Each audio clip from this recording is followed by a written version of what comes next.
Som. Boa noite. A paz de Cristo a todos que estão aqui na igreja presencialmente e aos irmãos também que estão na internet. Que Deus abençoe a cada um de vocês e as suas famílias também. Amém? Nessa noite nós vamos estudar sobre um tema que eu intitulei como o profeta velho. Tá? Antes de começar aqui a pregação, gostaria de parabenizar os desbravadores que estão aqui, né? A Aninha, o Miguel, a tia Marilza também, que são valorosos, né? Ficaram 2 dias no acampamento lá, estão aqui na igreja hoje, então vocês são de fé mesmo, hein? Parabéns aí para os desbravadores aí que estão no culto nessa noite. Eu convido os irmãos a abrirem a Bíblia em 1 Reis, capítulo 13. Então nós vamos estudar sobre o profeta velho e vamos entender as implicações desse homem para a nossa vida, para a nossa igreja hoje. 1 Reis capítulo 13. Eu não sei se os irmãos já tiveram a oportunidade de ir em alguma cidade do nosso país, ou fora do país, né?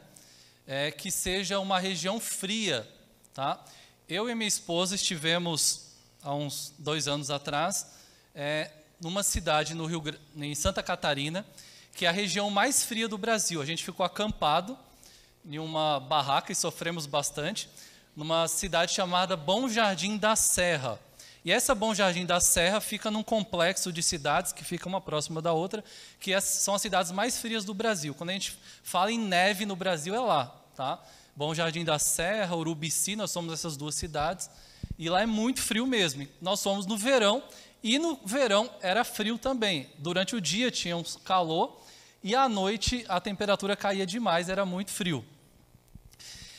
E o interessante quando você vai numa cidade que é típica de frio, em qualquer lugar que você for, vai ter coisas de frio. Tá? Então, se você for numa loja, comprar uma lembrancinha para alguém da sua família, algum amigo, vai ter lembrancinhas relacionadas com frio. Bonequinhos de frio, roupa de frio, tudo de frio. Se você for nos restaurantes, as comidas são típicas de frio. Se você for em um hotel, vai ter coisa ali de frio. O piso vai ser aquecido por conta do frio. Cidade fria, normalmente, só tem coisas de frio. Tudo de frio. E hoje, irmãos, quando a gente vê o mundo, hoje, irmãos, tudo, para todos os lados, só tem coisas relacionadas com o fim. Nada nesse mundo que está acontecendo não tem a ver com o fim. Se você olhar para as famílias do nosso mundo, os problemas das famílias, divórcio, traição, os problemas que têm acontecido nas famílias, sinais proféticos estão ali envolvidos. Se você olha para a política, tem sinais proféticos, para as questões de saúde tem sinais proféticos, para a natureza tem sinais proféticos, e em relação às religiões nem se fala, está repleto de sinais proféticos. Então o assunto dessa noite tem um viés profético, porque não tem como, porque quando a gente abre a Bíblia hoje e compara com qualquer coisa do mundo, só tem coisa de frio, só tem coisa do fim. Não, é impossível hoje a gente ler a Bíblia e comparar com o mundo e não ver coisas relacionadas com o fim, porque tudo no mundo hoje aponta para o fim. E 1 Reis capítulo 13 vai nos mostrar um aspecto do fim. 1 Reis 13, do 1 ao 6, é a nossa leitura inicial e diz assim: acompanhe na sua Bíblia, se você estiver em casa aí acompanhando, se for possível abrir a Bíblia, abra também porque é muito importante. 1 Reis 13, do 1 ao 6, 1 Reis 13. Eis que por ordem do Senhor, veio de Judá a Betel um homem de Deus, e Jeroboão estava junto ao altar para queimar incenso, e clamou o profeta contra o altar, por ordem do Senhor, e disse: altar, altar, assim diz o Senhor, eis que um filho nascerá à casa de Davi, cujo nome será Josias, o qual sacrificará sobre ti os sacerdotes dos altos, que queimam sobre ti incenso, e ossos humanos se queimarão sobre ti. Deu naquele mesmo dia um sinal dizendo: este é o sinal de que o Senhor falou, eis que o altar se fenderá, e se derramará a cinza que há sobre ele. Tendo o rei ouvido as palavras do homem de Deus, que clamara contra o altar de Betel, Jeroboão estendeu a mão sobre o altar, dizendo: prendei-o. Mas a mão que estendera contra o homem de Deus secou e não a podia recolher. o altar se fendeu e a cinza se derramou do altar, segundo o sinal que o homem de Deus apontara por ordem do Senhor. Então disse o rei ao homem de Deus: implora o favor do Senhor teu Deus e ora por mim para que eu possa recolher a mão. Então o homem de Deus implorou o favor do Senhor e a mão do rei se lhe recolheu e ficou como dantes. Nessa narrativa inicial temos dois personagens. Um homem de Deus, que é um profeta, mas aqui ele é denominado como homem de Deus, e essa é a expressão que eu vou usar aqui nessa noite. Um homem de Deus de um lado e o rei Jeroboão. O homem de Deus vai até o rei Jeroboão, que estava oferecendo incenso no altar.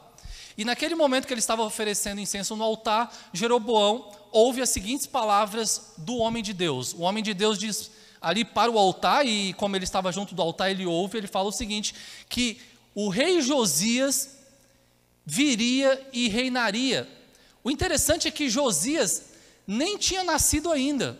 Algo semelhante aconteceu na Bíblia, no Velho Testamento, apenas em Isaías com o rei Ciro, que foi um libertador do povo de Deus que estava na Babilônia.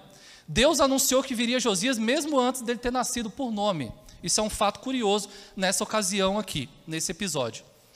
Então ele diz, Josias vai reinar, e os sacerdotes que estão queimando incenso, eles vão morrer queimados.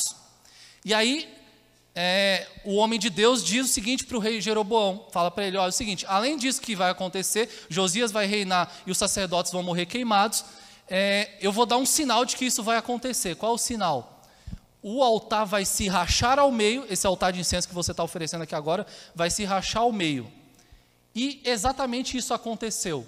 O altar rachou ao meio, e enquanto isso acontecia, o rei Jeroboão ficou extremamente revoltado, porque ele era poderoso, né, e era autoridade ali, e ele estendeu a sua mão contra o profeta e falou, prendei-o. Quando ele estendeu o seu dedo falando prendei-o, diz a minha tradução secou, mas outras traduções dizem que o braço dele ficou paralisado, como uma múmia. Quando a gente é criança brincava de múmia, né? Você já brincava de múmia? De ficar estátua, né? Estátua, né? A gente fica estátua, né? Múmia, estátua. E ele ficou assim, o braço dele não voltava para o lugar. Ele falou prendei-o e ficou assim. E aí ele ficou totalmente ali humilhado com aquela situação, porque aquele rei poderoso falou prendei-o e o braço dele não volta para o lugar. Ele clama ali para o homem de Deus e fala, olha, é o seguinte,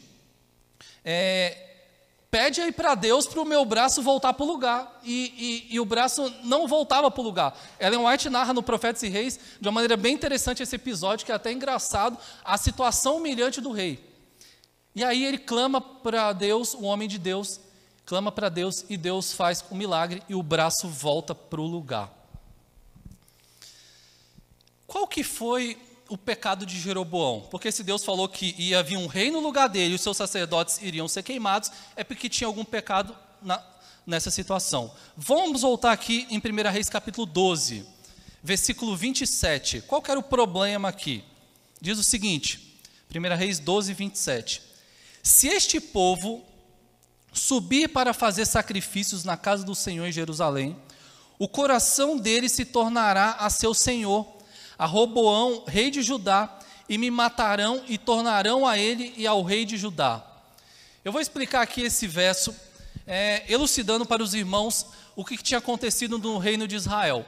Houve uma divisão, Salomão tinha morrido, o filho de Salomão assumiu, Roboão, e ele não teve bons atos, né, e tomou conselho com os jovens, e aí o que aconteceu? Os conselhos dos jovens foram errados, e o reino se dividiu. De um lado, das 12 tribos, ficaram 2 tribos com Roboão, filho de Salomão, que foi Judá e Benjamim, e do outro lado ficaram 10 tribos, divididos, que foram chamadas tribos de Israel. De um lado ficou tribo de Judá com Roboão, e do outro lado com Jeroboão, nome parecido, mas Jeroboão, ficaram essas 10 tribos, ficaram divididas. Só que no território de Judá, dominado por Judá, que era do rei do Roboão, estava o templo de Jerusalém. E aí Jeroboão, o rei, falou, tem um problema agora, porque eu estou reinando aqui, só que acontece, o meu povo tem as festas judaicas e eles vão ter que ir lá para Jerusalém. Tinham 7 festas principais em Israel. Então olha o que ele pensou, se esse povo subir nas 7 festas para Jerusalém para adorar lá no templo, daqui a pouco eles vão ouvir o rei Roboão e não vão me ouvir mais. Então ele tinha um problema a resolver. É mais ou menos assim, vamos imaginar aqui na nossa igreja. Então nós temos uma igreja aqui que é média para pequena, né? E temos a central de Jundiaí. Imagine que o Leonardo Gonçalves vai cantar lá no sábado em Jundiaí. E aí os irmãos todos estão falando que vão para lá. E vai todo mundo para lá assistir o Leonardo Gonçalves cantar lá na central de Jundiaí. E aí no sábado que vem, Leonardo Gonçalves vai lá de novo cantar e vai todo mundo para lá. Então a igreja aqui vai fechar, né? E aí, Valdir, como é que faz? Vamos trazer o Arautos do Rei para cantar aqui. Porque a gente precisa concorrer. Esse era o problema dele. E ele pensou numa solução para concorrer com a igreja rival, que era o Templo de Jerusalém. Agora, olha a solução de Jeroboão. Versículo 28. Pelo que o rei, tendo tomado o conselho, fez 2 bezerros de ouro e disse ao povo: basta de subirdes a Jerusalém. Vês aqui teus deuses, ó Israel, que te fizeram subir da terra do Egito, pois um em Betel e outro em Dan. Aqui está a solução do rei Jeroboão. É mais ou menos como se você tivesse uma padaria, e aí na rua de baixo da sua padaria, alguém está fazendo um pão melhor, mais barato, seus clientes estão indo para lá, você tem que fazer alguma coisa. Isso no setor empresarial é muito comum. Você precisa de uma estratégia comercial, de marketing para atrair os seus clientes. Isso é comum e necessário numa empresa. Porém, no campo religioso, essa regra não deve se aplicar, porque a nossa questão é com a verdade, é pregar o que Deus nos pede. Essa é a nossa finalidade. E Jeroboão pensa numa estratégia comercial. E ele tinha um concorrente muito bom. É como se estivesse cantando todos os melhores cantores da igreja, os melhores pregadores lá na central de Jundiaí, e a gente não tem como concorrer, tudo está lá, Arautos está lá, está todo mundo lá. Como que a gente faz? Jeroboão falou o seguinte: eu vou fazer 2 bezerros de ouro, não vai ser um só não, vai ser 2, e vai ter 2 lugares de adoração, um em Betel e outro em Dan, e vai ter para todo mundo, para todos os gostos, então vocês vão ter aqui. Porque eles tinham que concorrer. No templo tinha o Shekinah, que era a presença de Deus, tinha a Arca da Aliança, e tinha as tábuas da lei, então tinha tudo lá. Como é que concorre com isso? Só fazendo 2 bezerros de ouro. E como que era a adoração do bezerro de ouro lá em Êxodo 32? Como é que foi? Com dança, com comida, né? Com comida dá para concorrer, né, Sena? Onde tem comida da gente. Então, era o mesmo de hoje. Se tem comida, o povo vai. Se tem dança, melhor ainda. E as danças lá envolviam questões sexuais, aí melhor ainda, né? Aí atrai mesmo. Então, esse era o ponto e ele usa essa estratégia. Para quê? Para não perder os seus membros. Porque perdendo os seus membros, ele perderia o seu poder. Vocês já ouviram falar algo desse tipo no nosso tempo? A gente não pode perder os jovens, a gente não pode perder os desigrejados, né? Hoje tem um termo novo, os desigrejados. Como a gente traz eles para cá? A gente precisa conquistar novos membros. Como que a gente faz isso? Esse era o problema do tempo de Jeroboão. Como concorrer com as igrejas rivais? Como concorrer, como manter os meus membros, se eles podem ir para lá, se eles estão indo para lá. O mesmo problema do tempo de Jeroboão é o problema da igreja hoje. Nós temos problemas na igreja, a igreja tem pesquisas que dizem que muitos jovens estão saindo da igreja, boa parte dos jovens estão indo embora da igreja, é uma realidade. Nós temos, depois da pandemia, o fenômeno dos desigrejados, pessoas que não querem voltar para a igreja mais, por N motivos. Nós temos movimentos dentro da nossa própria igreja de pessoas que querem acabar com a escola sabatina, porque acham que a escola sabatina ela intimida as visitas que vêm à igreja, porque o assunto é muito difícil de estudar a lição de escola sabatina, estudar a Bíblia, isso é muito difícil. Então nós temos vários problemas na igreja. O culto vazio nos domingos é um problema. A gente tem uma crise nos cultos de quarta-feira. Nós temos uma série de problemas.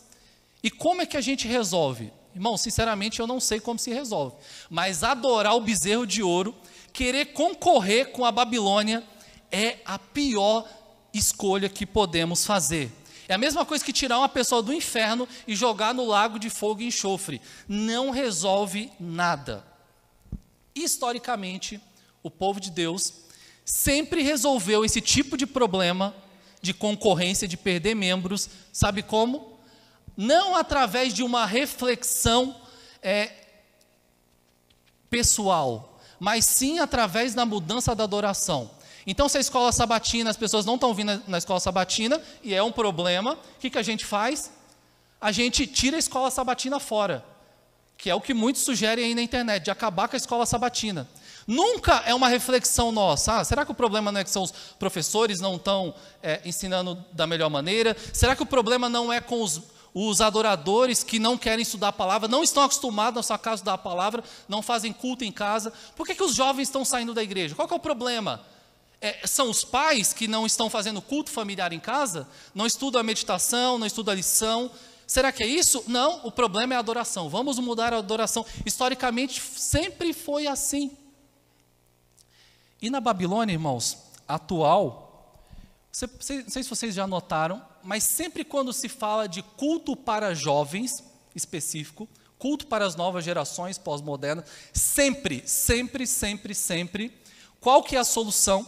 Primeiro culto de igreja jovem, ou de igreja LGBT, ou coisas afins, qual que é a primeira coisa que você vê na igreja? Eles trocam a cor da parede. A parede das igrejas são pretas. Inclusive aqui em Campo Limpo tem igreja black, que se chama assim. Igreja que a parede tem que ser preta. Outras, o púlpito tem que mudar. O púlpito tem que ser, tira esse púlpito aqui tradicional e vamos colocar um tambor ou algo semelhante para não parecer uma igreja. Esse tipo de estratégia, irmãos, vamos parar e pensar um pouquinho racionalmente. Peraí, os jovens estão saindo da igreja, mas se eu trocar a cor dessa parede de branco e pôr preto, eles vão permanecer na igreja até Jesus voltar e vão para o céu. Tem lógica isso? Eles vão estudar mais a Bíblia do que a parede agora está preta? Porque aqui não é um púlpito dessa maneira, mas é um púlpito de tambor? Irmãos, é óbvio que não, Mas esse tipo de coisa tem sido adentrado ao nosso meio também, e ao cristianismo de maneira geral, para nós concorrermos com o mundo, concorrermos com outras igrejas, para o quê? Para que tenhamos termos mais membros, mais poder, mais sucesso. Vamos colocar aqui um slide aqui na tela agora, eu vou pedir para o Eduardo colocar. Tem um livro na Amazon, eu ainda não tenho esse livro, eu tenho alguns livros de falsos profetas, de marqueteiros, mas esse eu não tenho, mas achei esse na internet, na Amazon, e ele está vendendo, quem quiser comprar. É o livro O Marketing do Apóstolo. O título do livro é esse: O Marketing do Apóstolo, as estratégias da Igreja Mundial do Poder de Deus para conquistar o mercado religioso brasileiro. Olha, a linguagem comercial é trazida para a igreja, para conquistar o mercado religioso. E diz assim na descrição ali da venda do produto, do livro: esta obra investiga a construção da marca mundial e suas ações de marketing. Parece uma padaria, um mercado, né? Que tem por objetivo criar uma igreja diferenciada em um mercado religioso altamente competitivo, mesmo problema de Jeroboão, e com fôlego financeiro para sustentar o seu crescimento agressivo na mundial, assim como em outras igrejas brasileiras. Profissionalismo, lucro, bênção e unção são conjugados em um mesmo empreendimento. O que Jeroboão fez era um empreendimento. Então, preciso ter um bezerro de ouro para atrair os meus membros para não irem para Jerusalém. Isso, irmãos, não tem limite. A gente começa com uma parede preta, que aparentemente vai ficar parecendo uma balada, mas não é uma balada. Mas isso não tem limite, isso vai aumentando.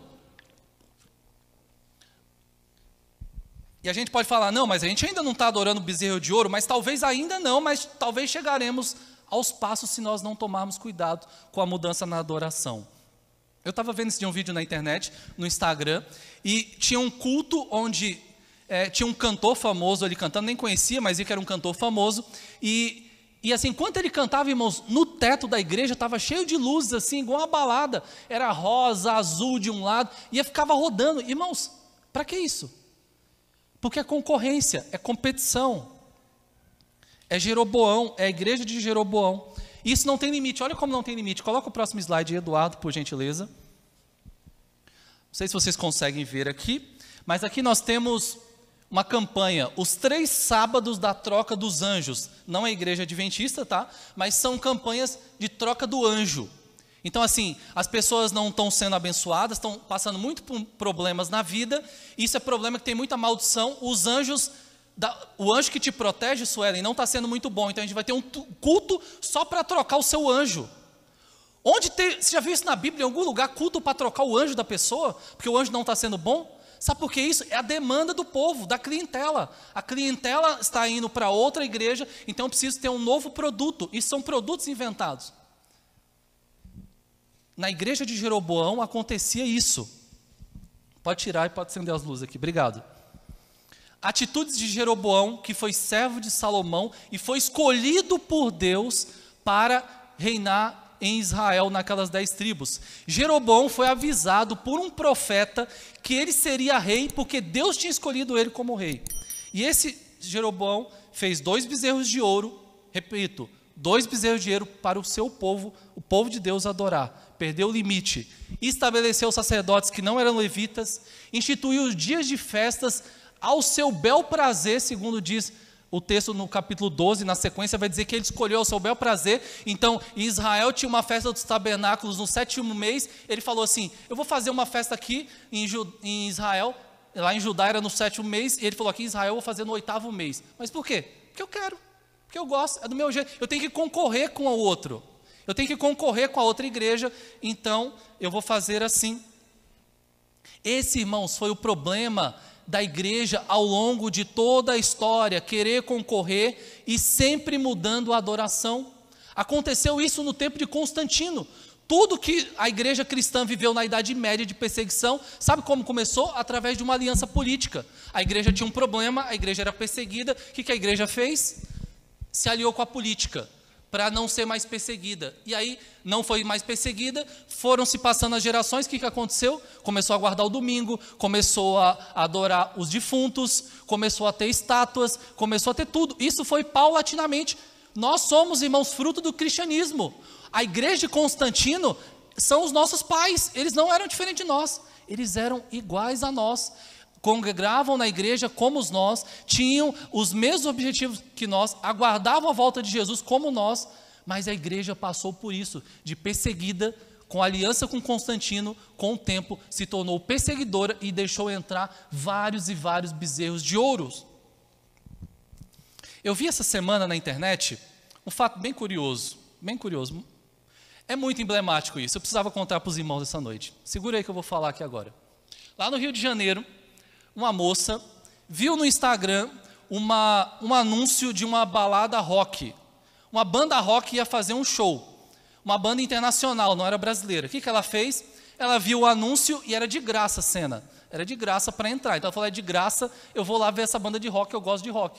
Ela foi assistir a banda de rock e estava lá na balada e tudo ótimo, né? Ela lá era de graça, curtindo a balada. No meio da balada, os cantores desceram ali do palco e começaram a fazer uma encenação no meio da plateia. E a encenação envolvia coisas de Jesus, de religião, de salvação. E a mulher falou, eita, eu vim para uma balada rock e o que estão falando de Jesus aqui? Aí é que ela descobriu que aquela banda era uma banda gospel. E ela pensou, ela começou a reclamar na internet, ela falou assim, eu só não vou processar porque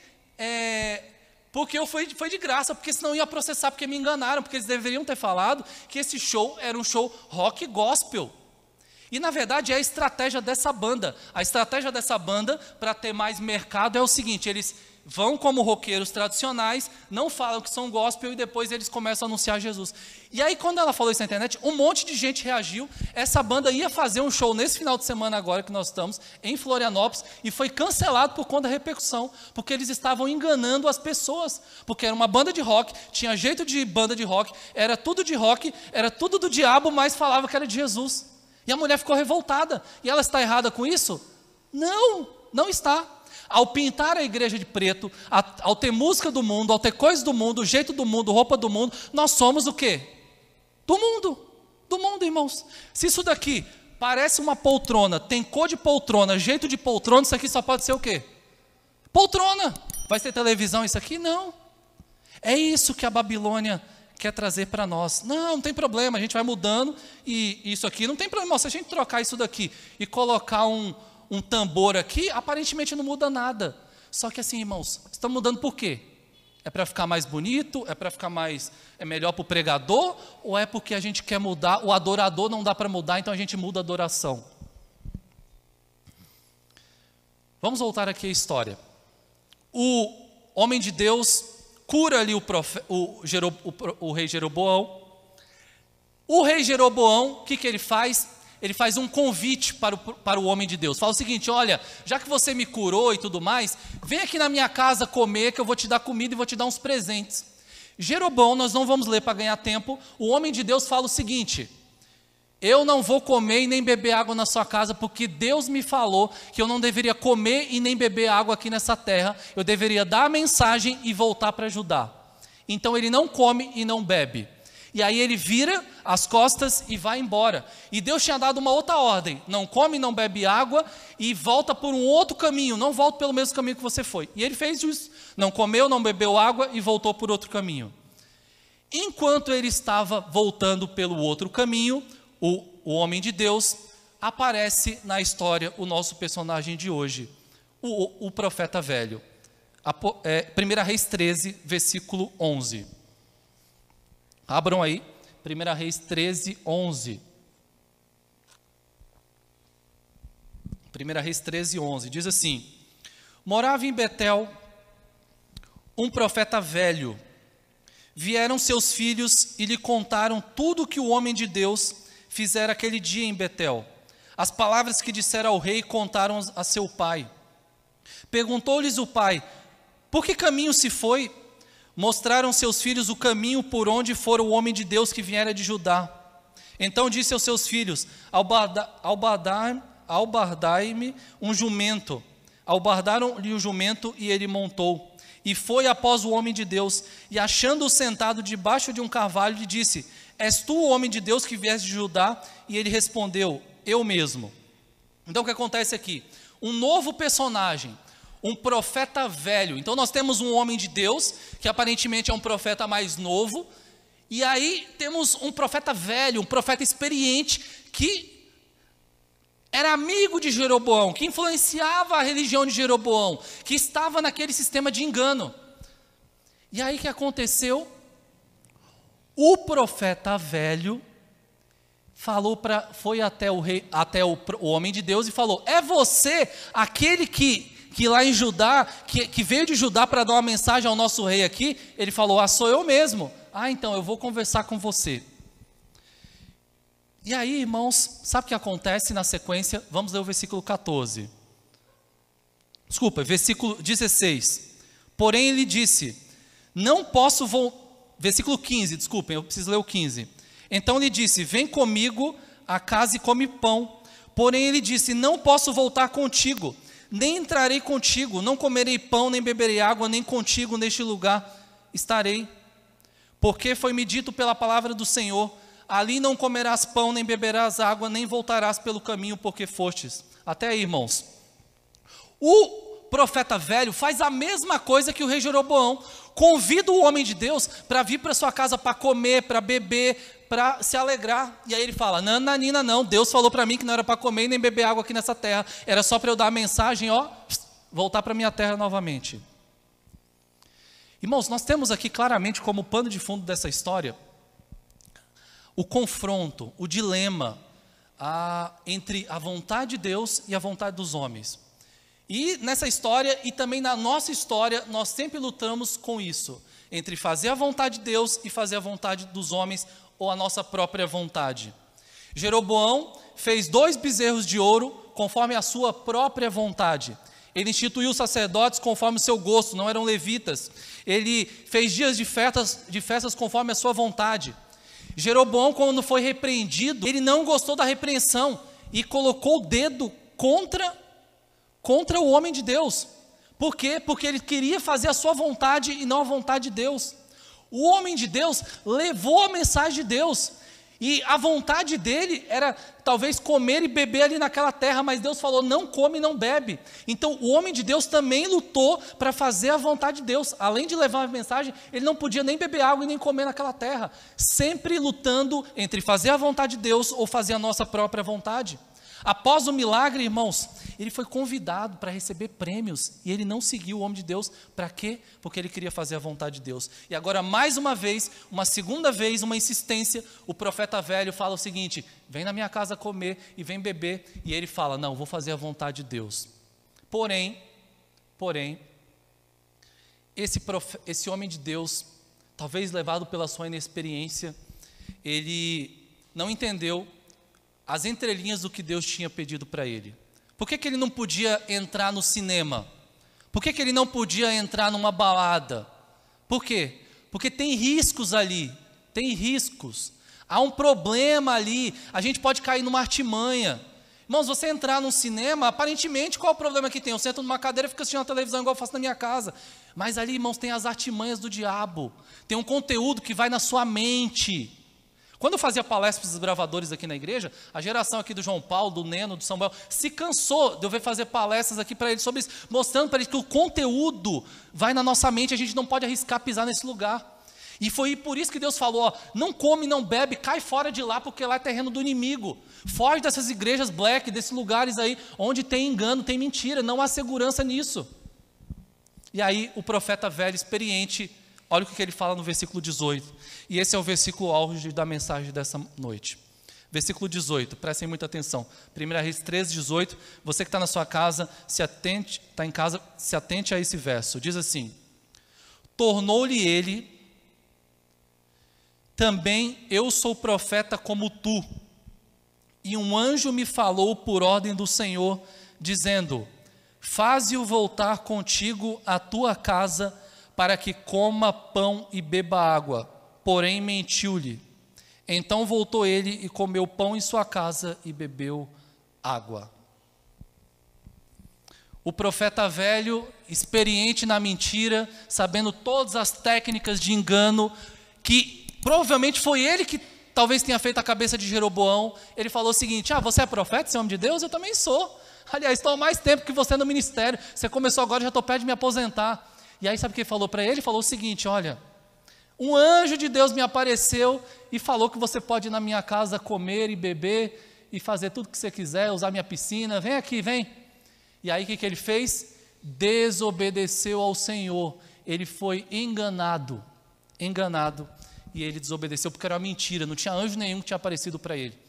Eu fiquei até com dúvida quando eu li o texto, porque falei, será que um anjo do diabo apareceu para ele? Mas Ellen White falou que não apareceu ninguém para ele. Foi tudo engano mesmo, ninguém apareceu para ele. Isso era tudo história da carochinha. Só falou para ele, vem que o anjo apareceu, mas era mentira. Ele enganou. O profeta velho, irmãos, ele usou a palavra de Deus para enganar. Ele falou, não, isso aqui é de Deus. Isso aqui é para Deus, Deus me apareceu, o anjo de Deus falou comigo. Não, nós vamos fazer isso aqui para prender os membros na igreja, nós vamos fazer isso aqui que a gente vai batizar um monte de gente, vamos fazer isso aqui, que isso daqui, isso aqui vem de Deus, Deus me falou. Irmãos, os profetas do engano, eles usam a palavra de Deus, não acho que vai usar a coisa do diabo, não, usa as coisas de Deus. O profeta velho, irmãos, talvez tenha sido ele que falou para Jeroboão, faz 2 bezerros de ouro, um só é pouco, faz 2 porque você tem que concorrer, sua concorrência lá é grande em Jerusalém, lá tem o Shekinah, Deus aparece lá, faz 2 porque aí você vai conseguir conquistar todo mundo. Irmão, se você está no território do inimigo, não dá para confiar em nada, não dá. Essa semana mesmo, eu vi na internet, um profeta velho aí na internet, lá dos Estados Unidos, o nome dele é Rick Warren, e ele é desde a década de 80 pelo menos, ele tem influenciado pastores no mundo inteiro. E ele estava comemorando essa semana que ele tem 43 anos de ministério, e ele falou assim, eu já dei curso para 1.100.000 pastores no mundo. 1.100.000 pastores, com mensagens, com técnicas de engano. Eu tenho um livro desse homem em casa, se os irmãos quiserem posso emprestar, ele ensina tudo, irmãos de culto. Inclusive ele fala que na igreja não pode se pregar sobre besta do Apocalipse, ele fala que não pode pregar numa igreja sobre a besta do Apocalipse. Na igreja tem que pregar sobre depressão, tem que pregar sobre ansiedade. Ele usa os termos do assunto que tem que pregar na igreja. Ele fala o tipo de música que tem que usar na igreja. Ele que criou essa ideia de que não existe teologia da música. Ele fala lá, música é letra, não é ritmo. Ele ensina tudo isso, as técnicas, desde a década de 70. E ele ensinou 1.100.000 pastores no mundo. Todos indo ao profeta velho e falando, como é que eu faço para ter membros, para conquistar sucesso, para minha igreja encher, para não... Irmãos, que risco, que perigo, irmãos, que nós corremos. Eu não estou falando aqui da igreja Black que tem ali do outro lado da rua, não. Eu estou falando nós, como o povo que tem que pregar Apocalipse 14, temer a Deus e dar-lhe glória.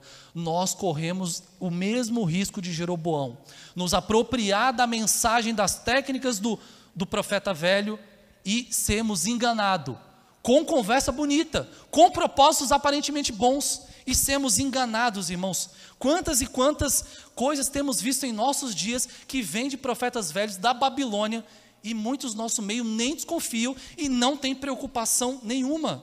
Eu já vi pessoas com livros desses pastores de mega igreja americana mostrando para mim, olha, eu estou usando isso aqui como técnica, isso aqui é bom. Eu falei, mas isso ainda é o profeta velho? E falei para a pessoa, olha, isso ainda é da Babilônia? Não, isso aqui não tem problema, não, a gente só pega o que retém, o que é bom. Irmãos, que perigo que nós temos em nosso dia de cair na conversa do profeta velho. O profeta velho, irmãos, é a representação do anticristo, Não sei se, irmãos, eu estou lendo essa semana a encíclica do Papa Francisco, chamada Fratelli Tutti, que é sobre a união do mundo. E eu fiz uma pesquisa de palavras, irmãos, e encontrei a palavra amor 89 vezes nessa encíclica, que é pequena. Tem 89 vezes a palavra amor, tem umas 50 vezes a palavra caridade, a palavra fraternidade também tem um tanto de vezes. Por quê, irmãos? É o engano. O engano vem assim, vem recheado de coisas para enganar, usa coisas de Deus, da Bíblia, para enganar. Irmãos, e olha como o profeta velho tem entrado muitas vezes no nosso meio.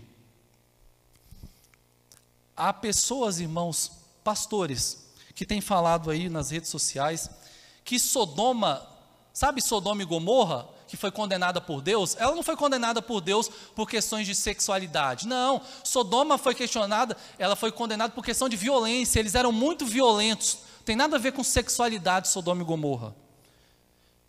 Teve o carnaval aí agora, e aí tinha algumas pessoas dizendo, porque teve uma escola de samba que ganhou, que tinha como... fez como tema Exu, né, que é um deus da macumba lá e tudo mais, e aí tinha gente da igreja falando, Exu é do diabo, Exu é o demônio, e aí teve adventista, irmãos, falando que Exu é uma ação do Espírito Santo, é uma manifestação diferente do Espírito Santo. Sabe o que é isso, irmãos? É profeta velho no nosso meio, usando a mesma Bíblia que nós. Tem pessoas dizendo já que guardar os mandamentos de Deus não é marca do povo de Deus nos últimos dias, que Apocalipse diz, que a gente sempre prega, que é guardar os mandamentos de Deus, ter o testemunho de Jesus. Guardar os mandamentos de Deus não é guardar os 10 mandamentos, é outra coisa, a gente entendeu tudo errado. Tem pessoas por aí dizendo, irmãos, do nosso meio, dizendo que nós não somos o povo remanescente do tempo do fim. Nós somos uma igreja como outro qualquer, a gente não tem a missão de pregar Apocalipse 14, não. Ninguém está pregando Apocalipse 14, nós somos a única igreja que está pregando Apocalipse 14, mas eles falam, não, a gente não precisa pregar Apocalipse 14, a gente tem que ser igual a todo mundo.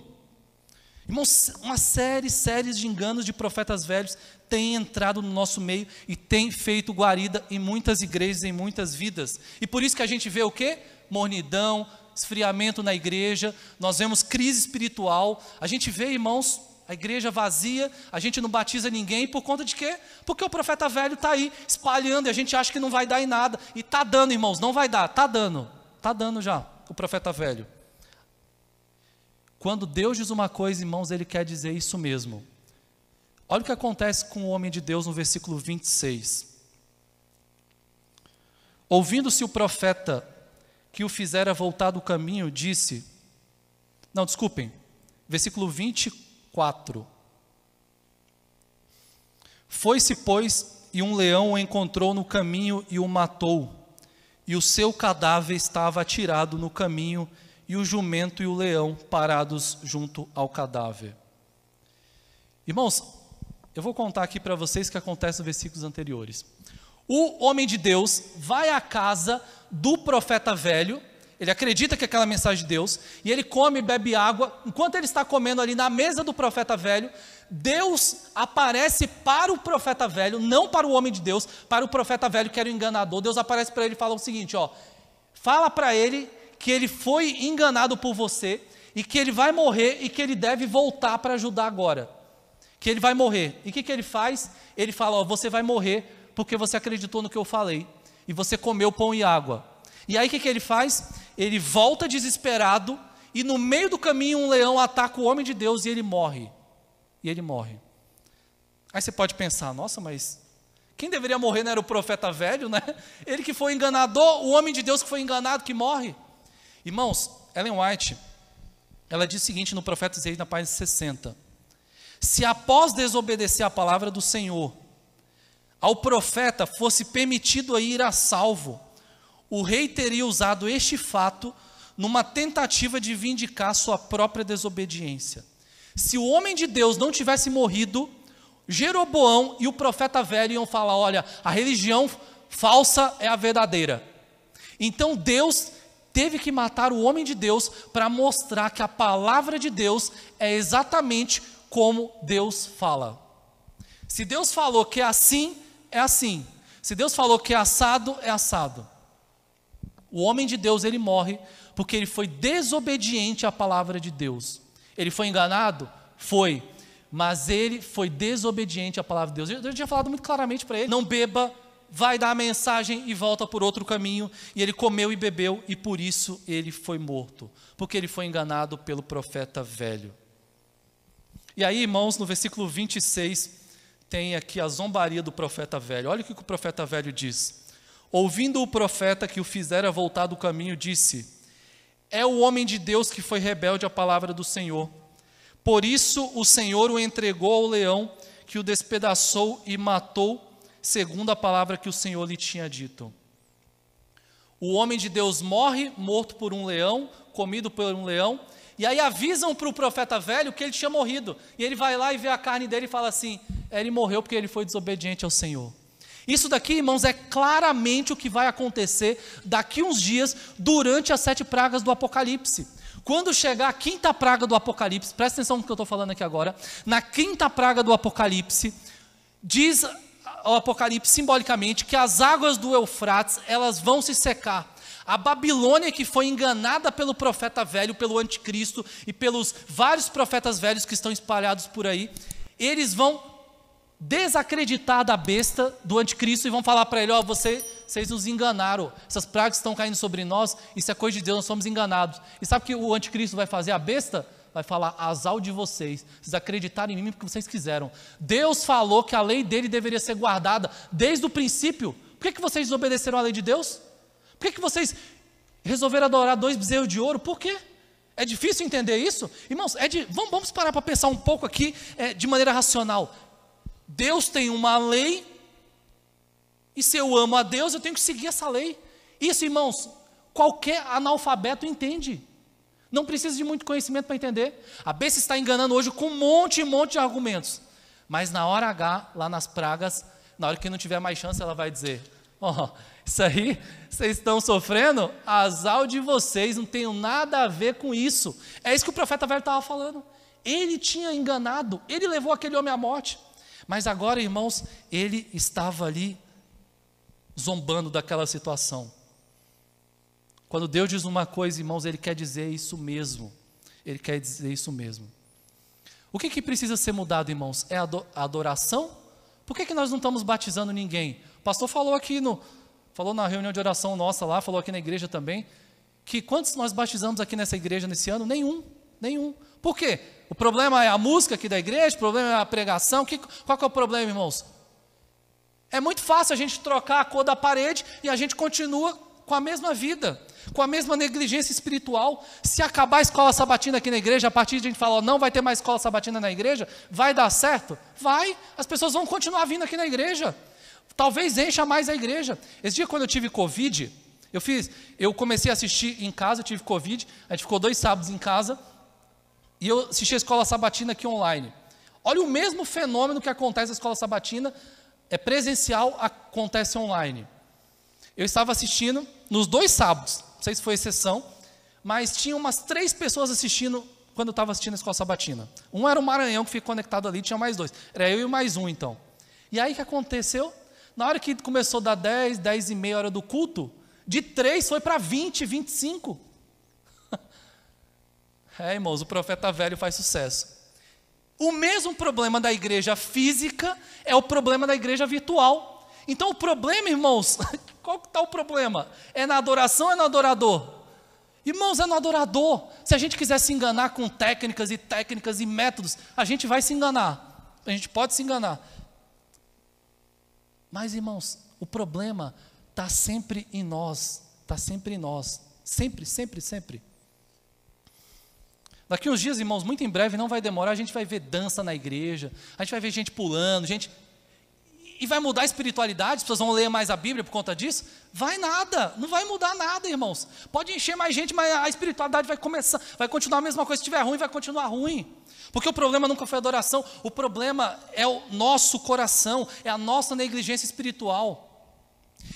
E eu termino nessa noite perguntando para você que está aqui, você que está em casa, quem é o profeta velho da nossa vida? Quem que está dizendo para nós que a palavra de Deus não é assim como Deus disse? Quem que está tentando nos enganar? São pessoas de fora ou somos nós mesmos? Nós que estamos dizendo, não, eu gosto de tatuagem, então tatuagem não está na Bíblia. Você que está me ouvindo aí em casa, você quer fazer tatuagem em você? A igreja fala que isso é pecado. Então sabe o que você faz? Você não concorda? Estuda. Tem livro que fala só sobre tatuagem. Se você acha que usar joias, brincos, essas coisas não é pecado, tem livro sobre isso, sabia? Então você compra livro baratinho, tem livro, a igreja tem biblioteca, como o pastor Lauro disse ontem. A gente fica muito escorado na nossa própria vontade. Então eu não concordo que no cinema é pecado, então eu vou porque a minha palavra e a palavra de Deus, a igreja diz assim. Por que você não estuda para saber? Quando eu fazia palestra para os desbravadores aqui, sabe o que eu mostrava para eles, para mostrar que não deveria ir para o cinema? Eu entrava no site do cinema do Maxi Shopping e falava para eles aqui, ó, tá vendo o título desse filme aqui? Vamos ler a descrição do filme. Sabe o que aqui tem? Tem sexo, tem pornografia, aqui tem violência, aqui tem Exu, aqui tem um monte de espiritismo, é gente que faz isso e dá certo. Aqui é tudo coisa do diabo. Vocês concordam que é do diabo? Eles falam, concordo. Então por isso que a gente não vai lá ver. Mas a gente gosta de se enganar, então a gente quer fazer a nossa própria vontade, e muitas vezes nós somos o homem velho. A igreja, irmãos, está como está numa crise espiritual, porque nós temos feito a nossa própria vontade e não queremos nos esforçar para conhecer mais a vontade de Deus. Então você não concorda que comer carne de porco é pecado? Então estuda, tem livro sobre isso, sabia? Tem livro sobre isso. É só a gente procurar estudar, mas dá trabalho isso, né? É melhor a gente fazer o quê? A nossa própria vontade. Esse é o jeito fácil de fazer, é o jeito do profeta velho. Há profetas velhos por aí, mas muitas vezes nós somos o nosso próprio profeta velho. Nós às vezes nos enganamos, achando que fazer a nossa vontade é o caminho a ser seguido, que no final vai dar tudo certo. Não vai, porque no final vai aparecer um leão e vai comer nossa carne, como aconteceu com o homem de Deus. E o leão foi tão certeiro que o leão nem comeu o jumento, ele não atacou o jumento, ele só atacou o homem de Deus. Foi lá e atacou ele, comeu o homem de Deus, cumpriu o seu papel. Irmãos, nós que temos que nos adequar à Bíblia, não a Bíblia se adequar a nós. Se nós estamos perdendo membros, é porque nós temos culpa, é por conta da nossa espiritualidade. Se as coisas não estão andando como a gente gostaria de estar, se a gente não está pregando o evangelho, a gente não está batizando, a culpa é nossa também. Nós precisamos reconhecer isso e nos consagrar mais, buscar mais, fazer mais reuniões de oração, mais estudo da Bíblia. Nós precisamos nos esforçar. Não devemos cruzar os nossos braços e apenas pintar a parede da igreja e achando que vai mudar, porque a gente está se enganando. O mesmo problema de Jeroboão, o mesmo dilema dele, do profeta velho, do homem de Deus, é o nosso dilema. Fazer a vontade de Deus ou fazer a nossa própria vontade. Se nós queremos ser vitoriosos nesse tempo do fim, nós precisamos fazer a vontade de Deus. O mundo vai ser dividido muito em breve, irmãos. Sabe pelo quê? Por conta da vontade de Deus. A vontade de Deus vai dividir esse planeta. Essa polarização política que vocês estão vendo aí, isso é fichinha para o que vai acontecer muito em breve. O mundo vai ser rachado no meio. De um lado, os que querem fazer a sua própria vontade, que é a maioria, que é a porta larga, e do outro lado, um grupo bem pequeno, que estará decidido a fazer a vontade de Deus independentemente das consequências. Independentemente das consequências. Então, nessa noite, eu gostaria de dizer para você que está aqui, está em casa. Se Deus falou algo, faça o que Deus está pedindo. Faça, no mínimo os detalhes. Deus falou, não come água, não toma água, não come na casa lá, naquele lugar, naquela região. Não faça. Não corra o risco, não corra o risco. Porque é muito perigoso. Se Deus falou, não vá em tal lugar, não vá. Porque lá é perigoso, você pode cair no terreno do inimigo, você pode ser enganado. Se Deus falou, não isso, não aquilo, não vale a pena correr o risco. Porque o profeta velho, ele se fantasia de homem de Deus. Ele se fantasia de alguém que conhece a vontade de Deus, que quer fazer a vontade de Deus, mas é tudo engano. Façamos a vontade de Deus de maneira plena. Que Deus nos abençoe e que essa seja a nossa vontade e a nossa prática a partir de hoje. Amém? Nós vamos agora terminar com um hino. Apesar do horário, acho que vamos cantar ainda o hino final. E o Senna vai anunciar aqui, que eu não lembro o número agora. Depois nós vamos orar. 525. Vou convidar os irmãos a ficarem em pé. E nós vamos cantar esse hino.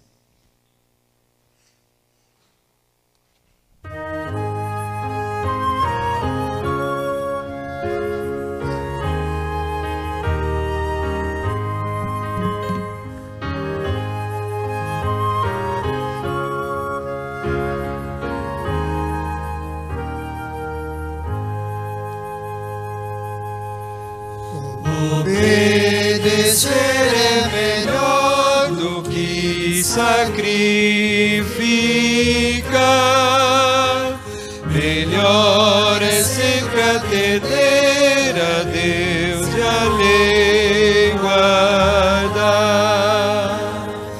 A Deus com fé, nossa alma louvamos. Sua lei obedeçamos, pois obedecer é melhor do que sacrificar. Melhor é sempre atender a Deus e a lei guardar. Dizeis que não é preciso mais a lei guardar. Olhai que a Bíblia em lugar algum a faz tombar. A Deus com fé, nossa alma louvamos. A sua lei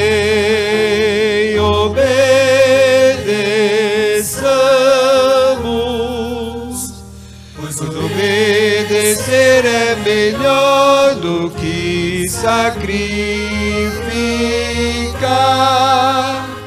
Melhor é sempre atender a Deus e a lei guardar.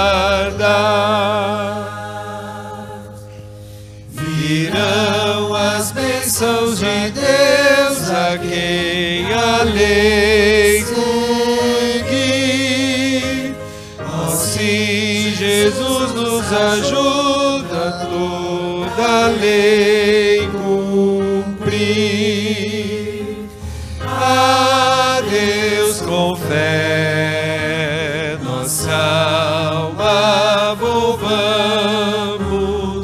A sua lei obedeçamos, pois obedecer é melhor do que sacrificar.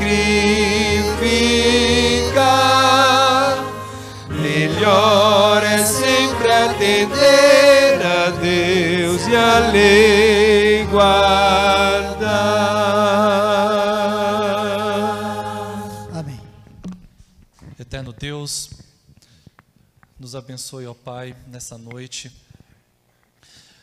para que nós tenhamos discernimento, ó Deus, e sabedoria para pensarmos na Tua vontade e obedecermos a Tua vontade, ó Deus. A Sua lei, como cantamos aqui, ela deve ser guardada por todos nós, por todos os seus filhos. Guardar a tua lei, ó Deus, é o melhor caminho que podemos fazer. Infelizmente o homem de Deus, ele foi enganado e não cumpriu toda a palavra de Deus, ó Deus, mas que nessa noite a nossa decisão ao sair dessa igreja, ó Pai, seja de cumprir toda a palavra independente das consequências, ó Pai. E se porventura na nossa igreja a preocupação, ó Deus, por perda de membros, por perda de jovens, por falta de batismo, ó Deus, que essa preocupação seja trazida por uma profunda reflexão espiritual e pessoal, ó Deus, para que venhamos a arrepender dos nossos pecados, que venhamos a ter uma vida de contrária à negligência espiritual atual, mas que possamos ter uma vida de completa dedicação a Ti, para que esse quadro seja revertido, ó Deus, mas nunca por mudanças na adoração a Ti, ó Pai, porque a Tua palavra ela é muito clara, a Tua lei ela é muito simples de ser atendida, e que nós venhamos, ó Deus, obedecer a Ti em tudo que fizermos, para que não venhamos em nenhuma forma, ó Deus, adorar os bezerros de ouro deste mundo. Perdoe os nossos pecados, nos transforma, Deus, nos ajude a sermos servos fiéis a Ti, e que no próximo domingo, na próxima quarta-feira, ó Deus, as pessoas que aqui não estão hoje, que se sintam incomodadas pelo Espírito Santo, ó Deus, e venham à igreja, que venham aqui, ó Deus, para aprender a Tua palavra, para que saiam dos seus sofás e decidam, ó Deus, se dedicar a Ti completamente, ó Pai, porque o fim se aproxima. De norte a sul, nós estamos vendo, ó Pai, o cumprimento das profecias, e não podemos perder tempo. Cada minuto que perdemos, ó Deus, de estudar a Tua palavra, de estudar a lição da escola sabatina, de vir à igreja, é um tempo perdido ao qual nunca voltará. Nós precisamos, ó Deus, nos reconsagrar. Nos muda, ó Pai, nos transforma, conscientiza, ó Deus, mexe na nossa mente, nos limpa das coisas desse mundo, tira, ó Deus, para que isso saia completamente, ó Deus, e nós venhamos mudar de rumo, mudar de rota. Abençoe essa igreja, ó Pai, nos transforma, é o que te pedimos nessa noite, em nome de Jesus, amém.